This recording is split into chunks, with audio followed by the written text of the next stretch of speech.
Unlocked, a show where we dive into the deep aspects of every business, whether you are starting up or already established. Come, let's have a chat about how to run your operations, how to manage your employees, how to run your day-to-day operations, or raise capital.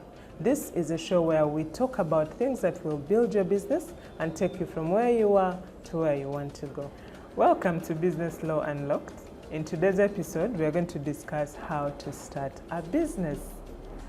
You're there, you've had your business idea, and now it's time to put it on paper. What do you require? What do you need to do?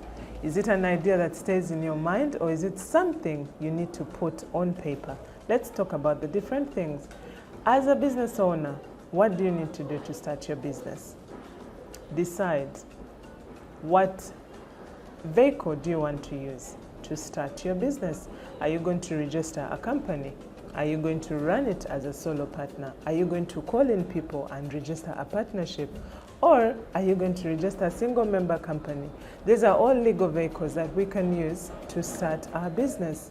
You do not want to start a business by yourself, alone, and not registered, because it has different risks and may not protect you in the future. I would prefer, or I would advise, that you probably put it together, start a company, or get some friends together, form a partnership, and start the business. In the future, we'll discuss what this means and how it protects you. But today, let's go through the basic steps that you can use to start your business. Once you've decided that you're going to have a company, then you go to the next step. What name do you want your business to have? The purpose of choosing your name and ensuring that you have picked a name that speaks to the business that you're going to do, but also distinguishes you from your competitors and other people in the business. You don't want to have a name that sounds like another person's name or that's going to mislead your customers. So choose a name that speaks to your ethos, that speaks to your business idea, that portrays what it is you want to do in your business. Once that is done, let us reserve that name. You don't want to come up with a beautiful name. I'm looking at Sugar Creations, and then somebody else comes up and takes it over. Reserve that name. In Uganda, that name can be reserved and kept for you for 21 days. In those 21 days, you should have gone through the steps we are going to talk about so that your business can be registered and become a legal entity. So once your name is registered, and now you move to the hard work. Who are you going to work with? Are you going to do this by yourself? We have an entity, a company called a single member company. This is where you've decided that you don't want to work with anybody, but you still want to be incorporated.